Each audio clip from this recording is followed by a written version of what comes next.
وبركاته نحمده ونصلي على رسوله الكريم اما بعد فاعوذ بالله من الشيطان الرجيم بسم الله الرحمن الرحيم اللہ یصطفی من الملائکۃ رسلا ومن الناس۔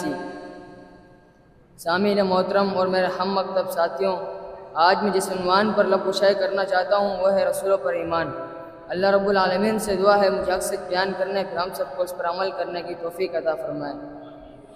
سامعین محترم، رسولوں پر ایمان یہ ہے کہ خالق کائنات نے بندوں تک اپنا پیغام پہنچانے کے لیے رسول اور انبیاء علیہ السلام کو مبعوث فرمایا، اور انہوں نے اپنی امتوں تک بغیر کسی کمی پیشے کے احکام پہنچائے اور پیغام رسائی کا حق ادا کیا، اور اپنی امتوں کو خیر خواہی کی طرف بلایا،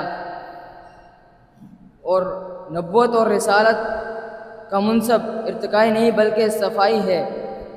کوئی بھی انسان حافظ تو بن سکتا ہے، عالم تو بن سکتا ہے، مفتی تو بن سکتا ہے، مفسر تو بن سکتا ہے، فقیہ تو بن سکتا ہے، مجتہد تو بن سکتا ہے، ولی تو بن سکتا ہے، لیکن نبی نہیں بن سکتا، کیونکہ نبی اور رسول کا انتخاب اللہ تعالیٰ نے فرمایا ہے۔